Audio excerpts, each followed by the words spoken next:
Hello, I'm Sam Shelton. We're doing another module here on Energy 101. This is titled Energy and Society.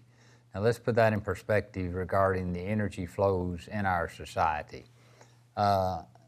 We've talked about the fact that we have to find natural energy and convert it to a form that we want it, that we use in society. So society is the tail that wags the dog. The more energy we want, the more natural energy we have to find, like oil, coal, gas, wind, solar, etc. And the bigger the conversion systems, the more conversion systems we have to have to supply it. Today we're going to talk about the tail that wags the dog, the society's energy use. What do we use this energy for, and how much of it do we use in each sector? We divide the energy use up into three different sectors. One is building comfort, and actually when we say comfort here, that is more than that. It's lighting and air and computers and fans and everything that's needed to drive the building. So it's all energy that's used in a building is under that first category. The second category is manufacturing.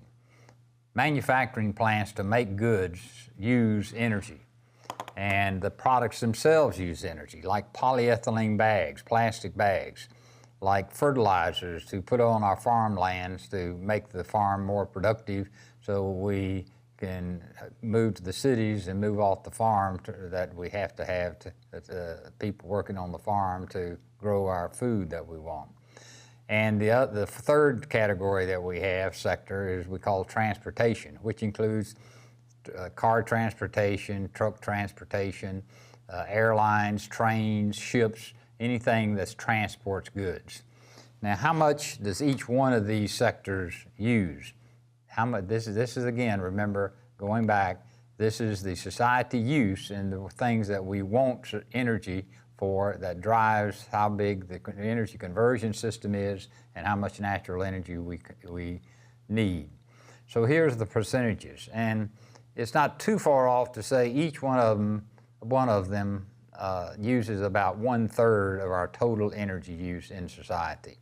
Transportation is 28%, buildings are 41%, and manufacturing is 31%. So approximately 33 1/3% apiece, buildings being a little larger, transportation being a little bit smaller.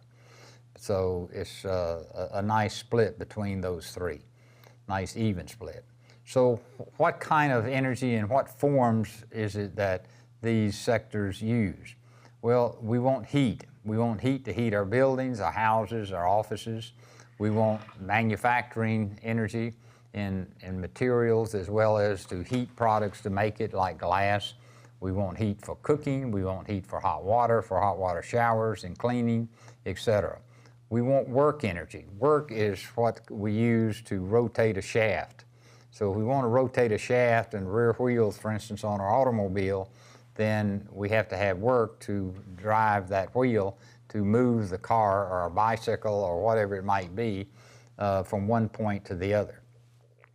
In an electric power generation plant, electric generators require rotating shafts to turn them to produce power.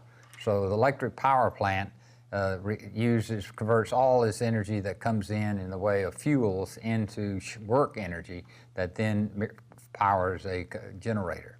We want for pumping water.